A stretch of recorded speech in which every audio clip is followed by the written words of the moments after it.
You're not afraid to die? One more time? You afraid to die? I'm not afraid to die. Right now, yeah, I am.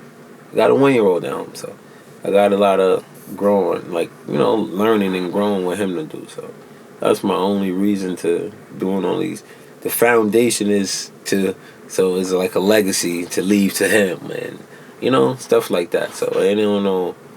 Hell yeah, I'm afraid to die. I ain't one of them, for me, assholes like, nigga, I'm gonna go to mom.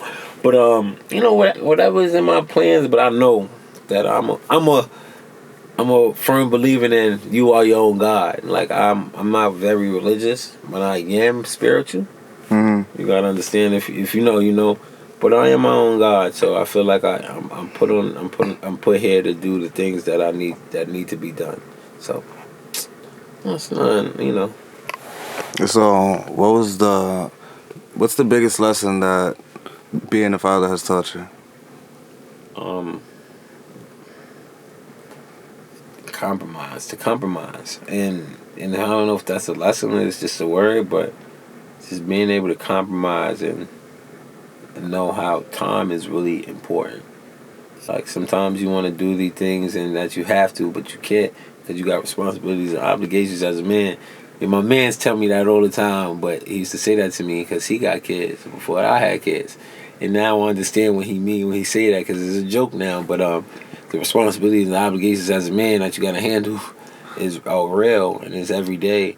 So, but you got to also put in time for yourself and time for the things that you want to do, and that goes back into mental health.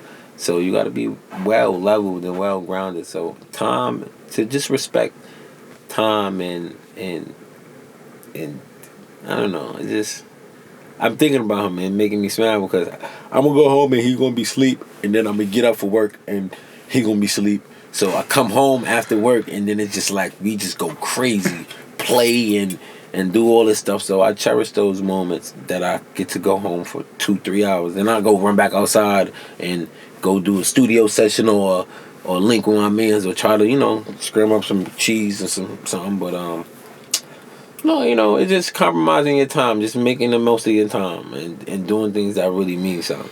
So everything has to have a purpose. Being purposeful, that's the lesson he taught me. Being purposeful. Yeah. So, what do you think your biggest lesson in life has been, though, thus far?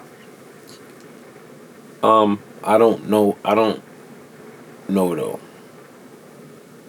I used to feel like I knew a lot and I knew enough. Every year I felt like, yeah, I know enough. And every year I'd be like, damn, you was stupid as last year.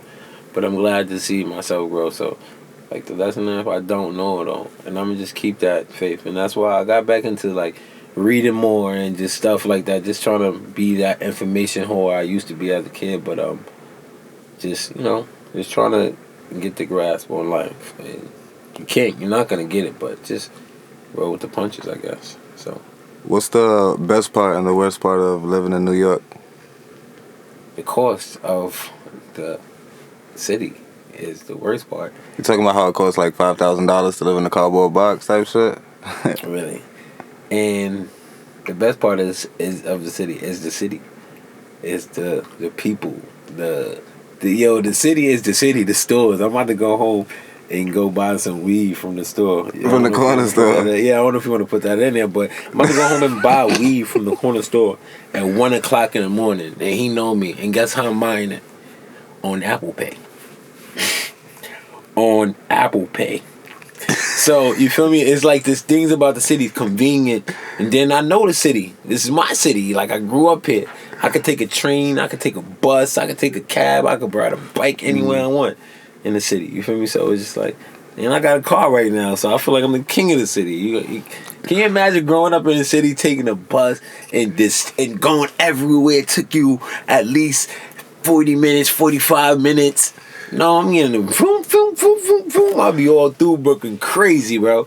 But it's the city. So that's my goal. I just was telling somebody, when I have enough money, I'll have like a house in somewhere else with a nice yard and nice space and, just enough space. Mm-hmm. But I'm always going to I want an apartment downtown Brooklyn, high rise or some shit like that.